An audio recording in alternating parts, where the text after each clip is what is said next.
Podcorn. This podcast is brought to you by MC2424A, IPRMSA, UITM, Malacca Chapter.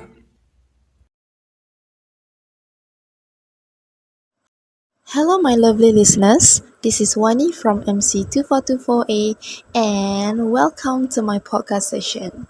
This podcast is brought to you by IPRMSA Malacca Chapter, UITM Alugajah Malacca.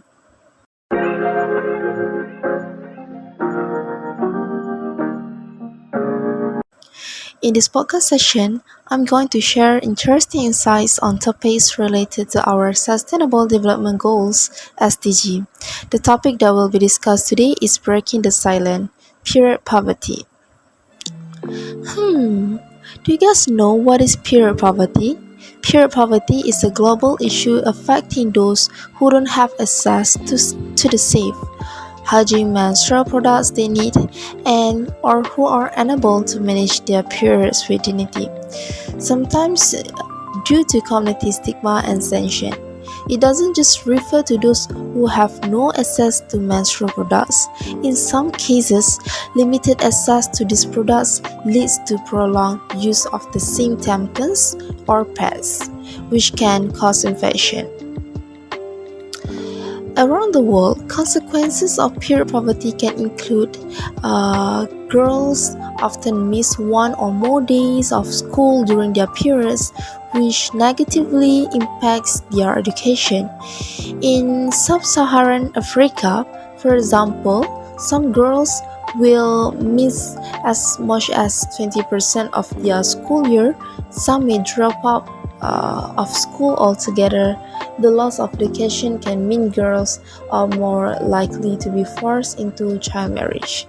There are serious health risks when people are forced to use dirty rags, which can cause infection. Risks can be greater if the woman or girl has undergone female genital mutilation. Due to community stigma, some may feel persistent shame and fear during periods, and in some cases face social sanctions such as chupadi in Nepal. Okay, let's take a look. What does period poverty happen? On average, we can see that menstrual poverty may actually happen to many women in Malaysia on a small scale because the issue is menstruation is still taboo, and education and menstrual management facilities are still not sufficient. As a result of the culture or not discussing the need for menstrual management openly. Education about the reproductive system and the menstrual cycle still cannot be discussed openly and comprehensively, and as a result, many women still do not know how to properly manage menstruation. If you look in public areas, there are public toilets that still lack facilities such as trash cans and hand washing soap. The groups that are really affected by product constraints are rural poor, women and children in remote areas. So the extreme urban poor, including the homeless, where they cannot afford disposable sanitary napkins or safe disposable sanitary napkins, they had to use other alternatives such as coconut coir insert into old socks, newspapers, and patchwork clothes that could not hold menstrual blood. They also do not have access to clean water and closed toilets. Okay, now how many people are affected? Menstrual health is not just a woman's issue. Globally, 1.7 billion people live without basic sanitation services. In developing countries, nearly 3/4 of people lack basic hand washing facilities at home. Not being able to use this facility makes it harder for women and young girls to manage their period safety and with dignity. Girls with disabilities disproportionately do not have access to the facilities and resources they need to proper menstrual hygiene. Living in conflict affected areas or in the aftermath of natural disasters also makes it more difficult for women and girls to manage their period. Um, the effect of period poverty on those who face it. The first one are restrictions on menstrual products such as sanitary napkins. For children who are still in school, will affect their ability to attend school or to participate in school activities. It will have a long-term impact on children in terms of life opportunities. Secondly, for adult women in restriction of menstrual products may affect their ability to work. And then constraint in the form of facilities, as I mentioned above, will affect the level of hygiene of women or girls in managing their appearance. And the last one is the lack of proper education about menstruation or the reproductive system has the potential to have a huge impact and can affect the ability of women and girls to seek help for other elements. Healthy and correct education about menstruation in relation to stigma and taboos about menstruation and misunderstandings about menstruation and menstrual management. If girls are shamed or taught not to speak about their menstrual needs, they are likely to not ask for their basic rights such as privacy and basic facility to manage their period because they may feel it is very normal and normal to live in such a situation. Okay, do you know that period poverty can also give an impact on mental health? Okay, period poverty can lead to physical health problems. Without access to pads or tampons, girls may resort to use dirty rags or leaves during their periods. This can cause infections and other medical problems, especially in countries where female genital mutilation (FGM) still takes place. There are also many girls in the world who do not have access to clean water, making it difficult for them to hygienically manage their period. Additionally, girls who cannot afford period products may try to prolong their periods by skipping meals or taking medication. This can lead to anemia, other health problems, and a negative attitude towards food. Period poverty can also negatively affect mental health, with women who suffer from period poverty being more likely to report moderate to severe depression. Teen girls in particular may also feel isolated and lonely if they can't talk to anyone about what they are experiencing, especially at a time when they are likely to be heavily influenced by the opinions of their peers.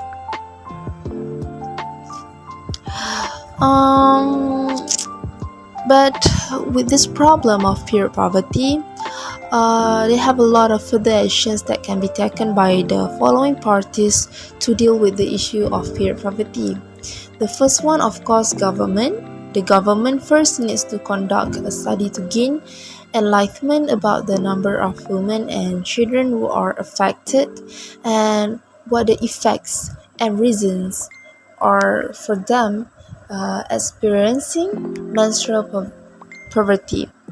The government also needs to improve the implementation of menstruation education in school and in general in the mainstream media formalization. Apart from that, monitoring also needs to be carried out to detect gaps or deficiencies in implementation and facilities requirement in school and public areas. The government can also collaborate with the researchers and academy and between the relevant ministries to continue effort to build and implement effective policies so that menstrual poverty can be addressed as a whole. And from the individual side, individuals of course can generally take the initiative to be more aware of the issue of menstrual poverty, not just about the need for sanitary napkins or products. As individuals, we also need to care about the people around us. As parents, we need to be prepared to educate boys and girls about menstruation in a healthy and safe manner. Fathers also need to know if the need to buy menstrual products is enough for the whole family. If we are a teacher, we can find out if there are students who cannot attend school because of menstrual poverty. We can find out if the school toilet does not have enough water to or does not have soap and the right waste basket. Also, males at least need to know a basic knowledge about the period. Okay, so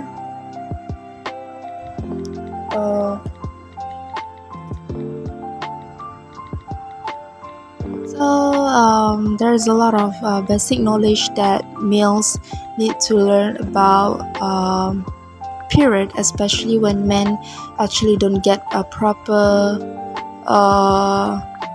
for informal education. I guess the most important things that we need to remember is that we are living in a society where men and women are both existed.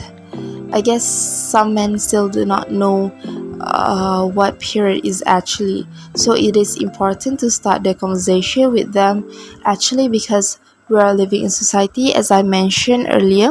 So especially for period poverty issues, there are a lot of stigma around it. We are taught to be discreet about our period symptoms and to avoid public and often a private conversation about it. And I guess men are often excused from the conversation entirely because this is not something that they could see like something interesting to learn or to know about it, because they don't experience it. So what is important to start a conversation? It is not only start a conversation, but how do you start the conversation that is correct with information that so that men can understand better about this issue. This issue important, I guess, because I think like teaching boys about menstruation and other facts related to female or women's sexual health promotes communication, and it can also can lessen stigmatization and creates more empathy to know what live reality that women have actually. So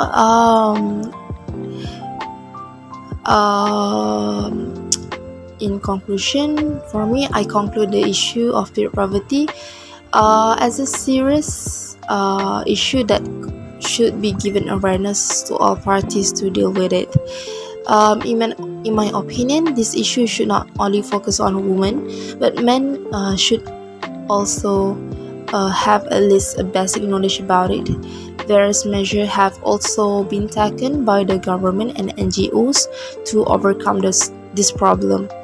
However, as women, we should also have our own initiative to reduce this problem through hygiene care, having knowledge about period poverty, and so on. Last but not least, I hope that my sharing session about this period poverty podcast can bring awareness to the community. This sharing is also expected to change the society's stigma that the period is not a shame among women. And that's all for me. Bye. Thank you for your time for listening my podcast. Thank you.